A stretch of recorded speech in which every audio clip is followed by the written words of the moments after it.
Another absolutely superb, in many ways, nearly flawless score. I mean, once again, we're seeing superb craft, wonderful tone painting, gorgeous textures, and wonderful proportions, and the engraving is also first rate. I mean, there are still going to be a few issues that I'm going to talk over with you, Justin, and not I don't know about necessarily trying to change your mind about anything, but to just maybe talk about a few realities. But as you may have seen in some of our other recent evaluations, I'm starting from the end and working my way back. So we're going to evaluate the E section first, and then go to D, and then go to A through C. Okay? So let's start with this big tutti chord here. And really, there are no issues at all that I can see about the way that you set this up. But I will have a few. I will have a few thoughts about the tone weight of this chord as it relates to building intensity. All right. So here everything fades out to some held pitches here. These Bs in violas and second violins. And it's kind of interesting. Yeah, that you give your solo double bassist a little bit of a breather here. that's very courteous of you. Just really allows them to completely get their mind ready as everybody else fades away. Now here, why are the Glee Altri double basses not fading away as well? I think you're giving them permission. The same thing with the tuba. I'm not sure that I'm totally with you on this for a solid E that lasts all the way through to the middle of the bar fermata, and then suddenly cuts out on this, giving the other. I mean, I just feel that the connection between the two pitches is too, it's too present, right? I think I think everything needs to fade away except for B's. I think that Barvinsky's instinct was really spot on here, but. I like the way that you hold it all the way to the end of the bar. That's great. The fade away under your solo instruments. Yeah. So, the thing about it is that like a solo double bass is really going to have to play out because like it's just like the question of anybody noticing what they're doing. Do you know what I mean? Like the whole orchestra has come to this big ending, and then you've got you've got these bees hanging on, and the audience is sort of waiting for the next thing to happen, and then suddenly you hear this solo double bass playing sort of innocuously over in the corner. So I think that if you're going to use the solo double bass, I think you have to come on a little stronger and then maybe fade back a little, right? So like I would even go as far as to say mezzo forte here. Although, mezzo forte on a solo, what is that? But yeah, or even poco forte or something like that. Now, I've several times over the past dozen or more of these sort of late full-length lectures, I have talked at length about the risks of just importing tenuto marks into your score directly from a piano score where they really mean, it means like a nice full solid note. But how does one achieve a full solid note on a stringed instrument or a wind instrument? What it ends up being is not like a sort of a rich, full, but articulated note. It becomes like a kind of almost an on-off switch. The bowing will be sort of fast, even at a soft tempo, the bowing will kind of like be this kind of zooming effect, and it's sort of just imagine like instead of the beautiful shape, the slight spike of the attack, and then a little backing off, and then a like a wonderful little bulge to the note, and the note sort of tailing off almost imperceptibly to nothing. You'll just get this thing that sort of starts and then ends. And then if you have a row of them, it almost sounds like legato, except that it's not, the shape isn't very beautiful. All right, so just really be careful if you are just saying, oh well, Barvinsky said this should be tenuto, so I'm going to put tenuto. What if this were slurred and said da da? Wouldn't that be much more beautiful? Or you could leave in the tenuto marks and put a slur on it and turn it into portato, so it's a pulsing kind of a sound. Do you know what I mean? I mean, it almost seems to me like the tenuto marks are the most boring option. Sorry, not to be too judgmental about it, but yeah, just consider options when you're preparing this score to be performed, which you better do if you put this much quality work into it and this much insight, beautiful orchestration. I hope you're thinking about it, and I hope you are trying to contact people who could possibly perform it, because I think you'd be doing something really great for those listeners. All right, and then continuing on, like solo cello here, same thing. Why, chonk, chonk, chonk, right? Why not? Nice slurs, right? Or a portato.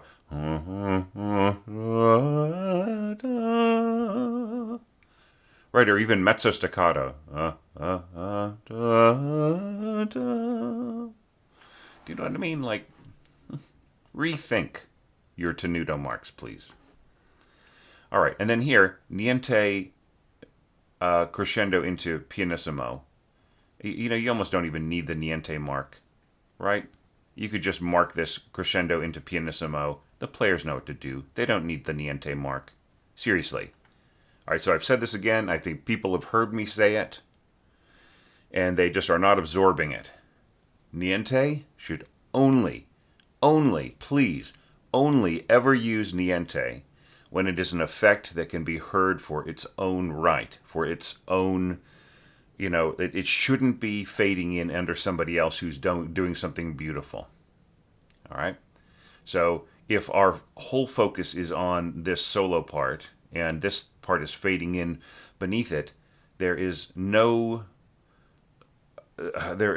tinier dynamic that needs to be used other than triple P, and you might not even need to use it at all if you are fading into pianissimo espressivo. However, I feel that this is an error. Pianissimo espressivo. All right, consider that it's really, really important here to keep the focus of the listener on the melody, right? You don't want them to not figure out where the melody is and what it's doing.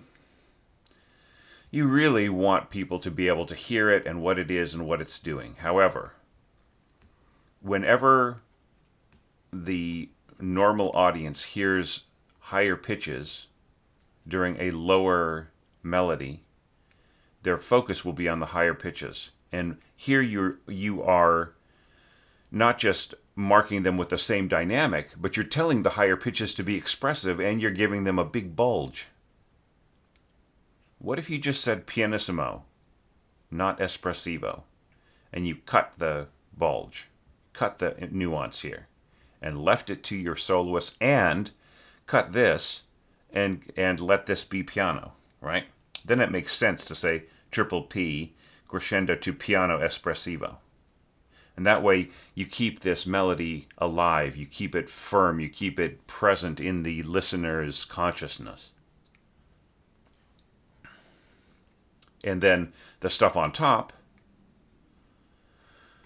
and same thing here. This should be piano espressivo, right? But these harmony notes on top can be softer and in the background and stay in the background, not push into the front.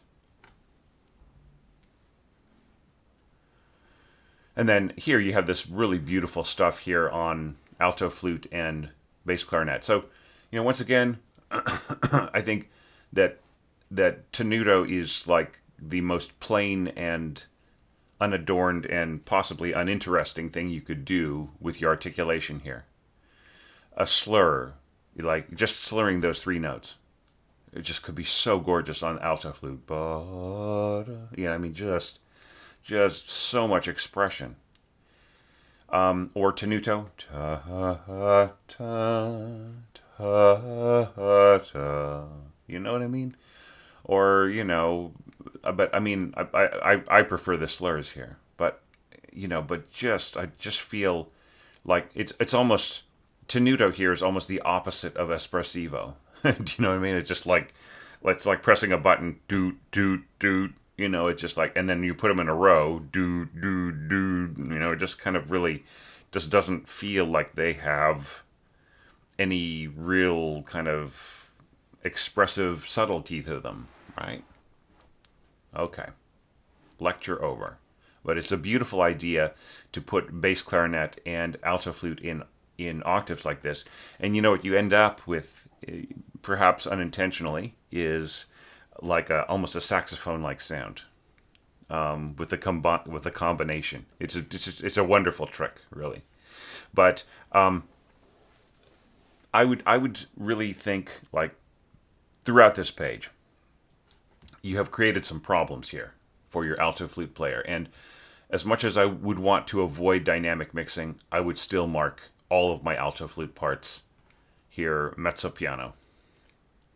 Because, here, the way that you've got this scored piano, it's fine, but the strings here are creating so much noise under the alto flute that really, like, if you want this to be a beautiful piano and just really have the alto flute player inhabit that register, you've just really got to tone down your strings.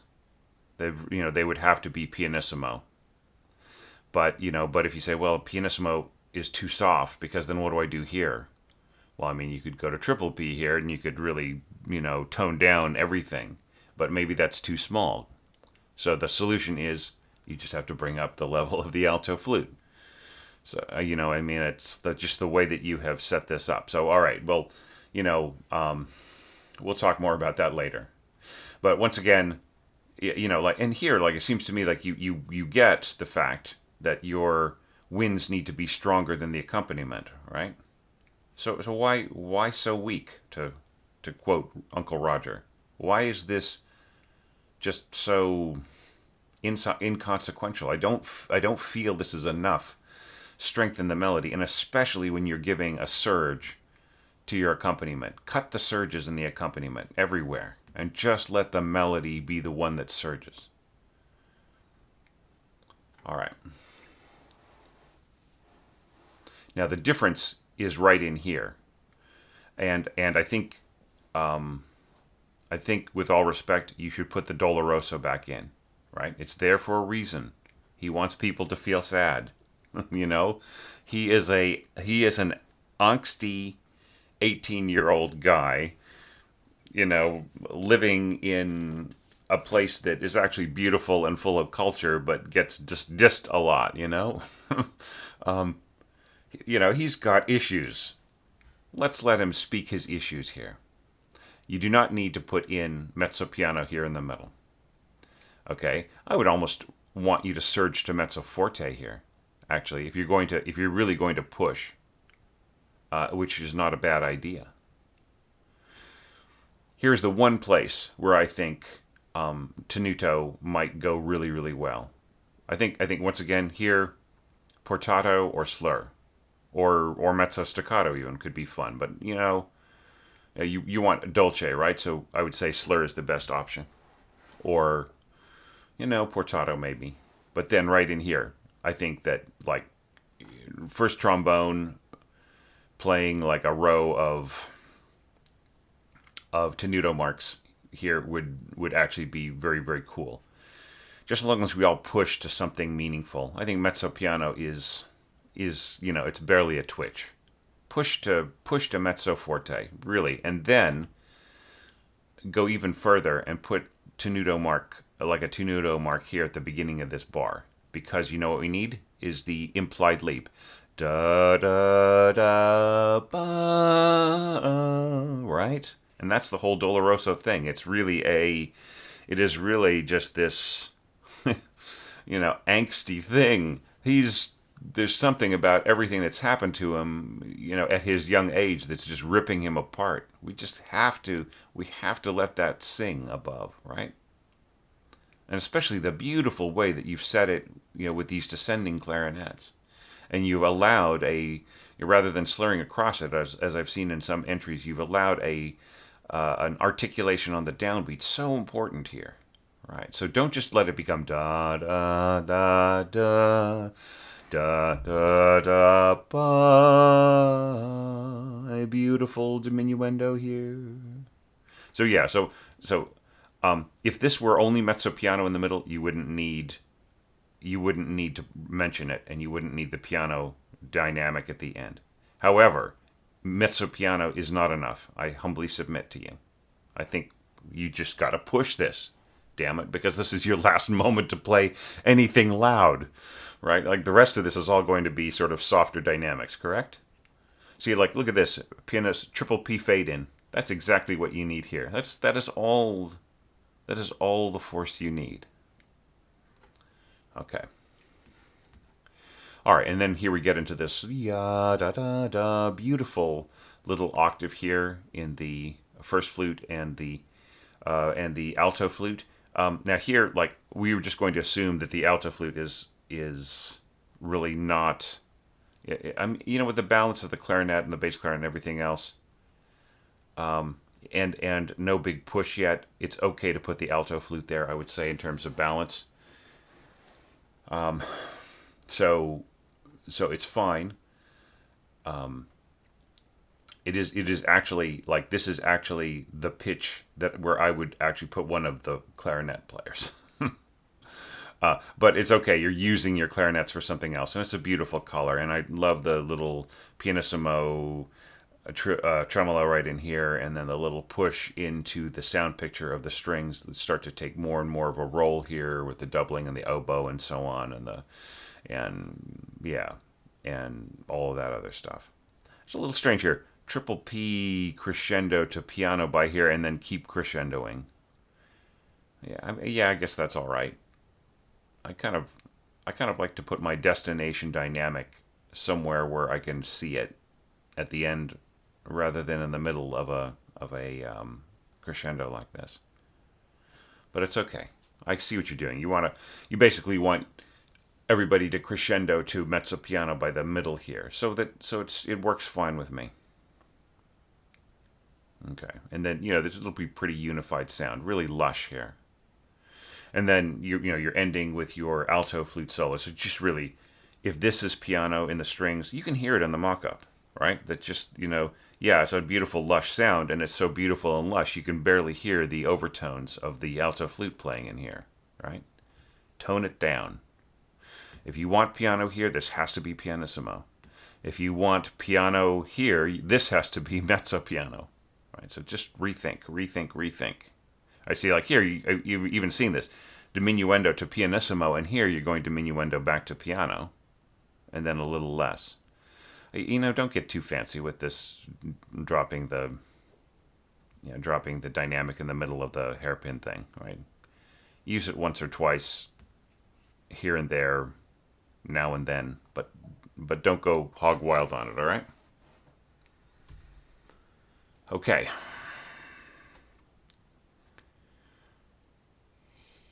Yeah, and I also see the logic of it. You want to dovetail into the clarinet, but if you want a completely seamless dovetail here, the clarinet should fade in, right? So you could start the clarinet at pianissimo crescendo to piano here. And then you just get the beautiful, and right in here you get a beautiful balance. And then going to bassoon, once again, if you want this to be an absolutely perfectly seamless kind of a fade in, fade out sort of thing, put the piano here, and then and then fade in from pianissimo, and then fade out again. Now, one last thing is if you want this to feel completely natural here, and not just like this D hanging in the air and sort of messing up the beautiful curve of the music downwards, then there are two things that you might do. One is like you could slow down further from there and contrabassoon if you had one, but like since that's not really much of an option, then I would dovetail or play unison on this note with your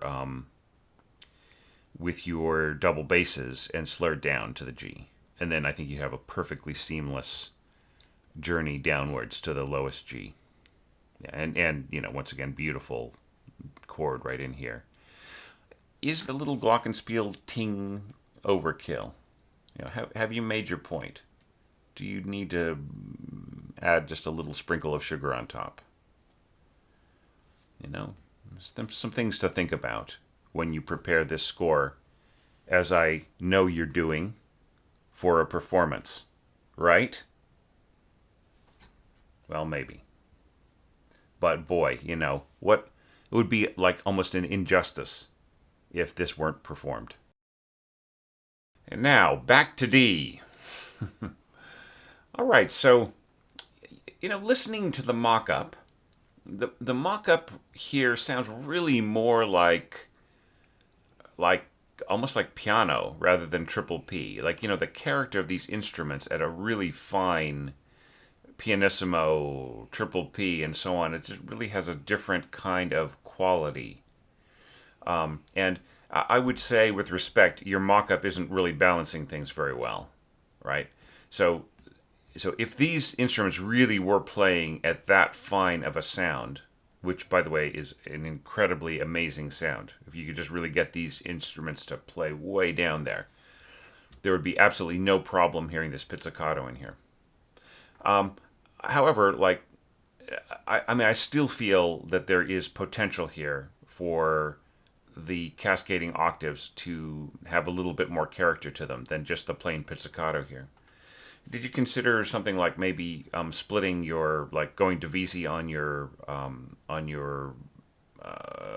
violins, violas, and cellos, and possibly having, or maybe just the violins and violas, and like doubling them, like half the section pizzicato, half the section like tremolo, like just little tremolandi, like kind of things, or some other kind of effect, just to kind of bring them out a teeny bit more than they are, even with. You can see the danger here, like just the fullness of tone of the of the double reeds. Even with you controlling them, even with a mock-up, exaggerating them, they really do. They really have the kind of color to them that will potentially obscure this. And like the conductor loves to sound great. And it loves to make the audience think that they're making the orchestra sound great, whether it's the musicians or them, right? So they'll have a tendency to push at this too and push at that too, and you might end up just with everybody playing with this being more like pianissimo or even piano, and this being more like mezzo piano, right? So what I think you should do is possibly, just think about even though this sounds pretty amazing at a very, very fine dynamic, just think about maybe starting a little bit stronger, whether it's pianissimo or piano, and you just don't make the arc of your crescendo so extreme, right? To go from triple P to forte in 7 bars at this faster tempo, that's a pretty fast arc of increase, I would say. Just like over a passage. Now, I do like the way that you have scored some of this. Sometimes you keep your brass a little under, like this, which is great. Sometimes,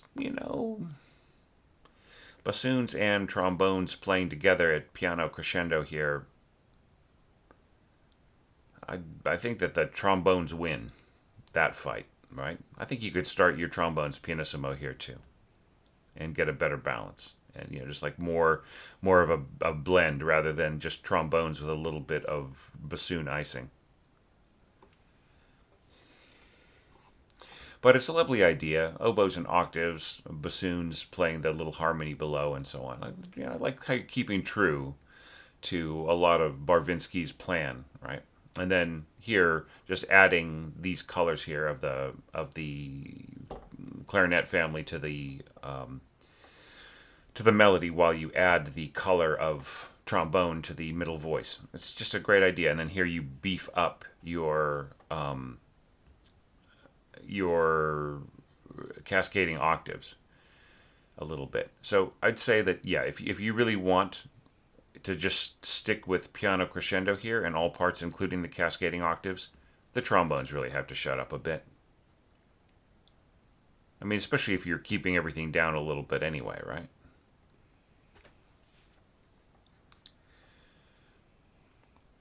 All right, then moving on to our Ravel chord. And, here I'm looking at this and saying, yeah, exactly right. You've got your players at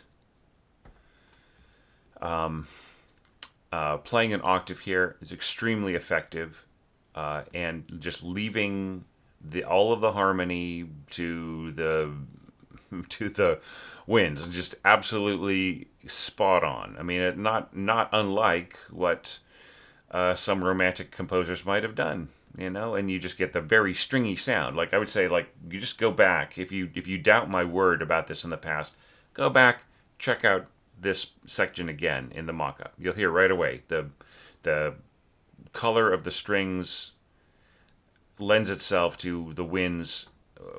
When the strings are just playing simple octaves, it feels like the entire thing is strings, with winds. And especially with the horns playing below a little softer, right? It just works out brilliantly. And now here, like here's my Christmas present from you, Justin. Right? There's like been noticing that people had really been interpreting this really nicely. Da da da da da da da da, da da da da da da da da. And then going to D, what I wanted was da da da da da da da da. Right? And here you give it to me on a silver platter. That's beautiful. So exactly right. So just keeping up that same, bum bum bum bum bum bum bum bum bum bum, right? Like if we're gonna have this wonderful surge of motion, we might as well keep it going. And exactly what I think it needs there. And lovely little touch of glockenspiel right in there. Yep, and I got no problem with any of that other scoring right in here. I love the bassoons and octaves here, and I love how you're really kind of avoiding bringing in a contrabassoon. Unless I'm completely missing that you wrote in that it's a contra. Yeah, see, no, it's not. All right. All right, so now we're getting to the, look at how Justin just really has his first violins really go for it all the way up to that incredibly high C sharp, right? And look, something, Justin? Your flutes can go there too. They don't have to do this. They don't have to drop down an octave, right? What you could do here here's what I would recommend, okay? Have them go to octaves here. All you need is one flute up top. You don't need both of them, okay? And it's just like, it's better to have one flute player on the extremely high pitch, working out the intonation with the first violins rather than both of them. And this is actually a tip I should try to remember. And that is like, better than three flutes up there. Let's say piccolo and both flutes going all the way up to high D, high C sharp, and so on. Be better to just have one and the other player down, an octave below. Better to have doubled flutes on the middle pitch here with the second violins and just first flute. But yeah, first flute can easily go up to that high C sharp. No problem. Don't worry about it. especially like at this jam-packed, exciting point of fortissimo. And I think it's interesting how much you get away with by not bringing in the trumpet for the melody instrument and so on. And like this is kind of a set it and forget it kind of an approach, right? So like once you've got everybody in their lane, right? Like absolutely playing what you feel is the most optimum thing, then you just have them continue on to the end of the passage. So, like the thing about it is that like I might give you the kind of critique that says like, well, have you considered like trading off between sections and so on? But I just think that like the way that you've worked this passage out, I don't want to tell you to do that. I'll make the rare exception and say, no, just leave it the way that it is, just because of the way that you have scored this massive octave, without any brass in it, and and the triple octave here and the strings, and I just feel leave it alone. Don't mess with it. All right. Except for one little thing right in here, and that is, do we really need the higher octave here at the end? Right? Shouldn't we be bringing the focus of the listener back to the center of the sound picture? Because like we've gone up to a screaming high C sharp here, right? So can we not possibly bring our focus back down? Bum bum bum bum, rather than da da da da way up high. Just continuing on the same level. I mean, we've already heard this high B, and it was scored nicely. What if you just lose your flutes and your strings all drop down, like your first violins drop down an octave, and you bring in your horns to all play this together?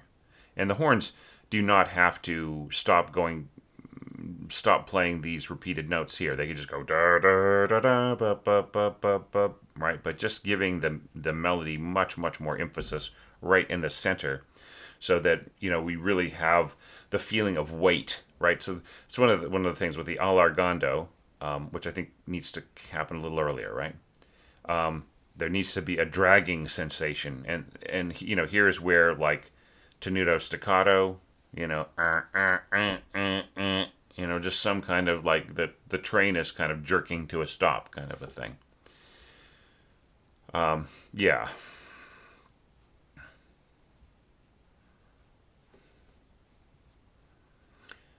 Yep. So here, like here, saying solo gli altri and so on. Don't throw this in yet. Just keep everybody in the same exact position until the next page, right? Make your page break here in your full score. That's in portrait mode rather than this landscape mode. Yeah, and don't do this. This is unnecessary. Just leave this top voice here as that particular thing, and then just hit us with this divisi, staves, solo, and so on the next page. The next system in the parts, the next page in the score. Yeah. Yeah, but so that would be my recommendation. Just bring the focus down, intensify it right there in the middle, rather than just leaving everything spread out, because it just feels like there's kind of no difference. We're not setting up the ending of the. It's just kind of more of the same, right? Finally, let's take a look at A through C. Yeah, I think your proportions are just absolutely beautiful in this. I think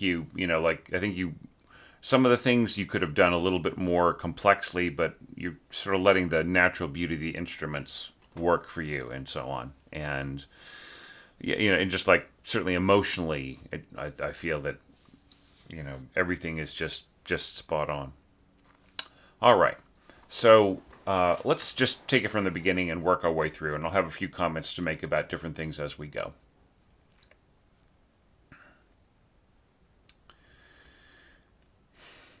So starting off here, you've got your alto flute and flute in octaves, and you have bassoons below. So, like, it's just a matter of, like,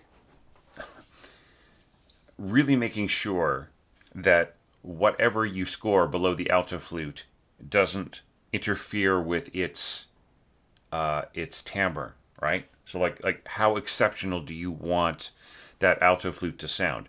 Do you just want it as a rock upon which the first flute player plays? Do you want both of them to have a beautiful, exceptional sound? Right? So if you just want it as a rock, bassoon is fine.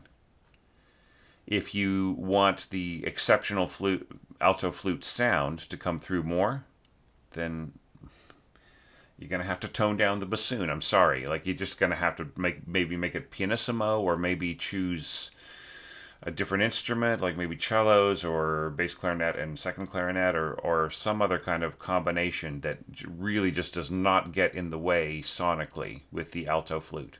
But I mean, it's like, not to say that this isn't working, but it just really, like, you have to bring, like, to make the alto flute stand out and play at its most gorgeous, you're just going to have to bring back the bassoons.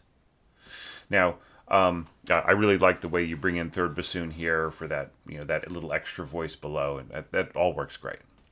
Okay, and then here you're going to octave, English horn, and oboe, also a beautiful combination, and horns here. And here you absolutely, I think you've got to go to pianissimo in your horns here, because I just feel that the balance is a really important thing, like for the middle voice.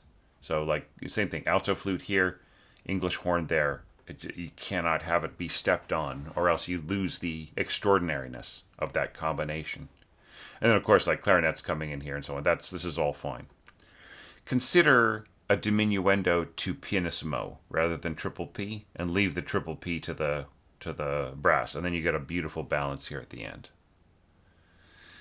So, as far as like other concerns, like progressing the texture, I think, obviously you did that. Getting the right emotional contours and so on, through simplicity, I think you did, and I think you set this up really, really beautifully. From winds to strings, right? So strings, melody, and harmony, and and just a very simple setup with a little bit of pizzicato beneath to supply the oomph to the patterns, which you give. You swap between clarinets and bass clarinet working with bassoon, first bassoon, and that's really lovely the way that you alternate those, and then gradually add a little bit more weight and complexity to the arrangement. The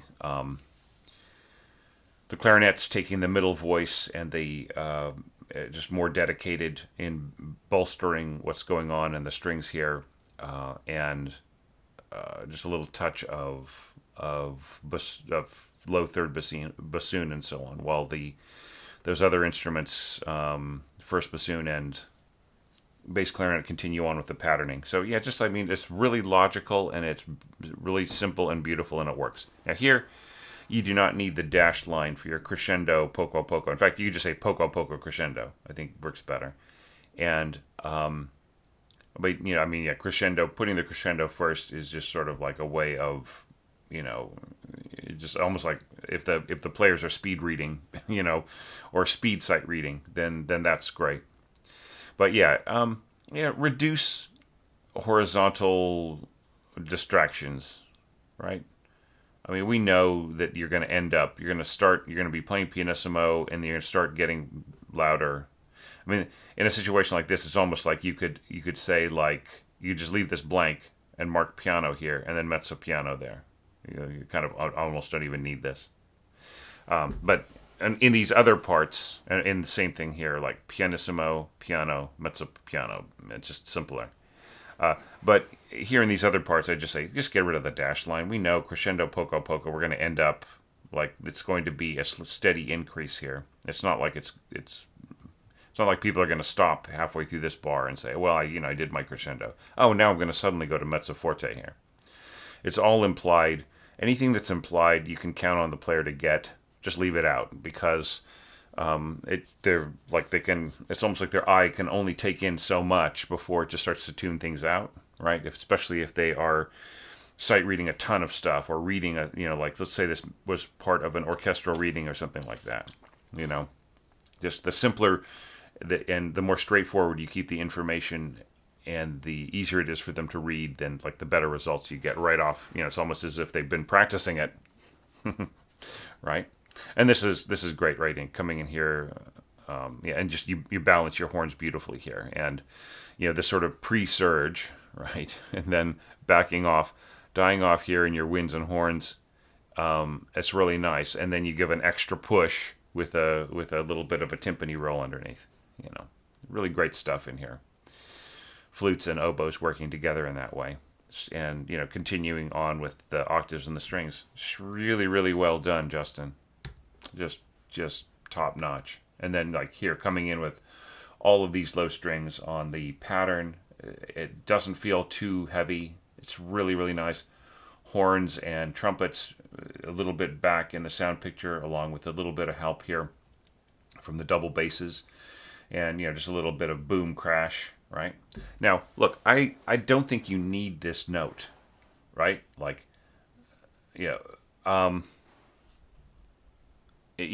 you think about what Barvinsky is doing, like I feel like you're broadcasting the downbeat here, right?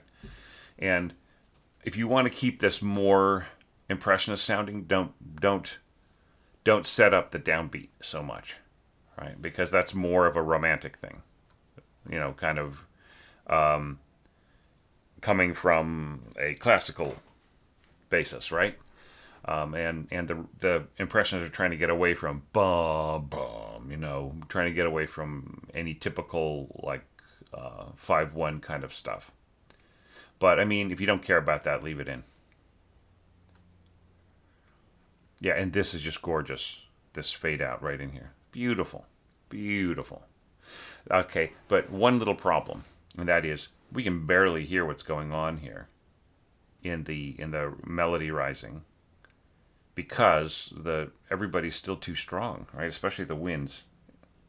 And if you have a string line that's going to rise across other string harmony, you need to get that out of the way. What if you did this? Have tied dotted half notes taking up these bars, right? And then go diminuendo in the middle of it to triple P, and then have an additional little fade out after that. And then same thing here, diminuendo to pianissimo, like or even to triple P, like really fast, and like on all of this, just really get it down to the softest possible. And in fact, like you don't even need the diminuendo at the end. I would say just have everybody diminuendo to triple P by the middle of the bar, and then don't worry about a diminuendo. Just let the players use their natural way of rounding off the end of the note in their regular playing. Yeah, just do that. So just have everybody fade to triple P. Have tied dotted half notes, fade down to triple P, and then just let everything just sit where it is, and then this will just stand out beautifully clearly. And also, give the soloist here a dynamic in the middle of at least mezzo forte. Okay, just really and just here's where you say piano espressivo, right? And just like the player will really get what they need to do. I don't think you need to go diminuendo here. Yeah, and then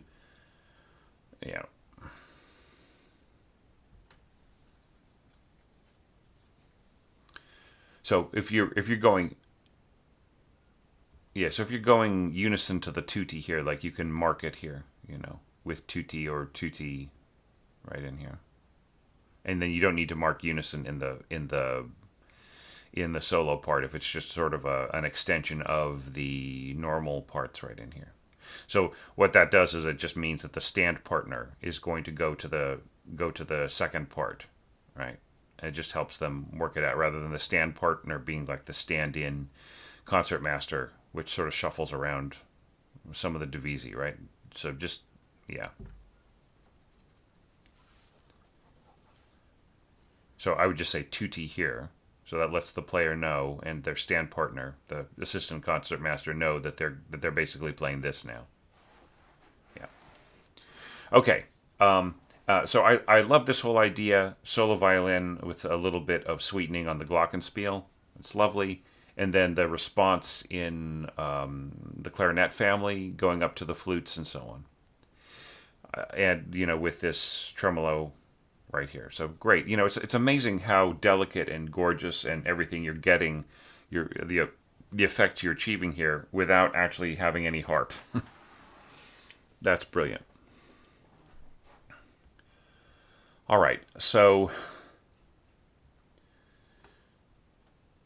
the next little thing that happens is this right in here, and I have to say it's beautifully orchestrated. But what are you doing with an F sharp here? This is supposed to be F natural, right? Just fix that one F natural.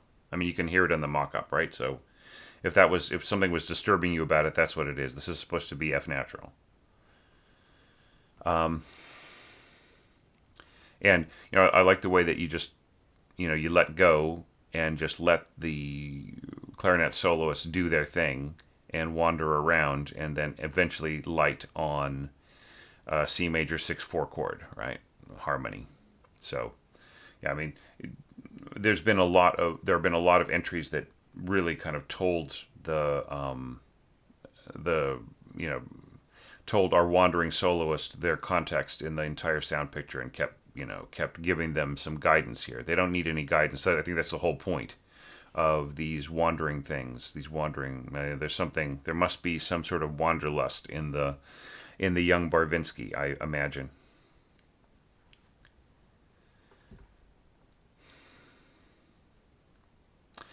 All right, and this next part, I have encapsulated with the description of calm surface over restless undercurrent, and I love the little, the kind of Spanish rhythms that you've got in here, and like the rumbling timpani here and double basses. I think it all works great, and just you have your brass chorale in here.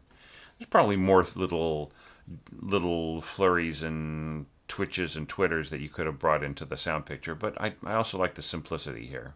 Just the way that you have got your trumpet octaves and trombone intervals below, and your first horn player doubling the second trumpet part. It's a beautiful, beautiful color. Yeah. Alrighty. Okay, so here's the thing. All right. If you are going to have piano ben cantando in your brass here, right, and you have this real soft, kind of really muted restlessness down here, you've gotten rid of the octaves and so on. Then I think that like the contrast of going to triple P here on your winds is risky, right? Remember how I was saying, like, maybe it's better to go piano, mezzo piano, forte, right, rather than triple P crescendo forte. Just because I would say leave the fade down to triple P if no matter what happens here, right? Whether you're going to piano or pianissimo or leaving it triple P. But I just feel that like taking it down to this just really, really fine place, I feel that it risks audience inattention. I think that these players have got to play out, and they think they have to play beautifully, and they have to provide the contrast to this sort of straight, warm tone here with just very generous, luxurious, expressive playing here. All right. I mean, I almost feel like espressivo is a much more important marking here than crescendo poco a poco, which could be put anywhere. You could start it from the middle of the bar or something. But I think, and if you are going to go espressivo, then I think you need to, you need to add more force and then bring everything up, right? So if this becomes piano, this has to be mezzo piano, right? Going to mezzo forte by here, and then forte, right? Just a much more natural progression. So just watch out about this. I'm just really not sure about following such an unadorned chorale here in the brass with, excuse me, I'm going the wrong direction here. Darn it. With just something so subdued in the double reeds. But look, those are my thoughts on your score here, and I mean, they're almost secondary, like a little bit of fact checking, a little bit of pointing things out that are working great.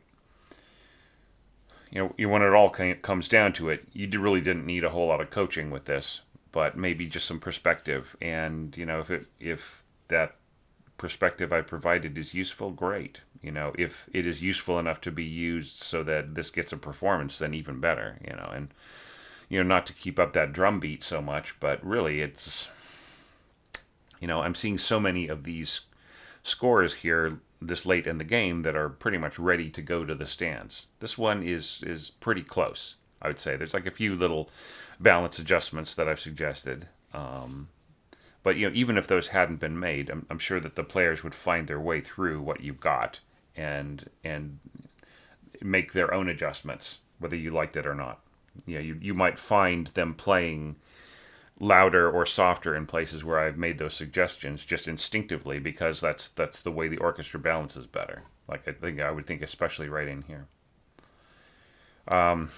So all the same, I'm just really, really grateful that you took the time to to create something so fantastic for this orchestration challenge. Just really raising the bar and showing what's possible with Barvinsky and creating something great for your own. I would say this would be a showreel thing if you can get this performed, or just using it as an example of something, even as a mock-up to a client. I think you could really it's really, really incredibly impressive. So fantastic work, Justin. And just really happy to add this to our playlist, and and so grateful that you were able to not just hand me such a great score, but make it part of our appeal to those musicians who are really in trouble. And, for that, I owe gratitude as well to my Patreon crowd. And it's not just Patreon, because I know that there have been some people out there, just regular website subscribers and viewers of this channel, who have also made their own donations and spread the word about the Lisa Batiashvili special appeal for Ukrainian musicians. That's just all been incredibly helpful. And I just hope we have made somebody's life easier, even if only for like a couple of months, or just got them some medicine, or got them the hell out of the war zone and to someplace where they can be safe and possibly make music again. And that's really all that matters. Like, all politics aside, I don't want to get into that, compare world leaders and their policies and all that crap. That's totally not what this is all about. And it's not about culture either, like saying one country is better than another. It's nothing to do with this. It is all just about helping those musicians who are under the gun. And that's it, beginning and end. So anyways, thanks everybody. Thanks for sticking with us throughout these hundreds of videos. The one I just released was our 100th. So this is like 101. Then Andrew's is 102. And then our final one by Dan is going to be 103. Actually, that isn't the final one, because there will be a finale, which I have to wait until February, because I need to take a few weeks off, and then I've got to start scoring an opera in mid-January. But when the dust settles, if it ever does, we will have a big finale party, and I'll talk about my plans for 2023, some of which are pretty exciting, and I hope will bring some more exclusive content into the Patreon group. Really, really worth checking out. So stand by for that. I'm going to take a little break here, and then I'll be back with a couple more scores finally finishing with Dan Noronha's really amazing score, of just the most fantastic instrumentation. Wait until you see it. And, then of course Andrew Oliva's fantastic score as well. So wait for those. They're coming down the road just, like in a couple of hours.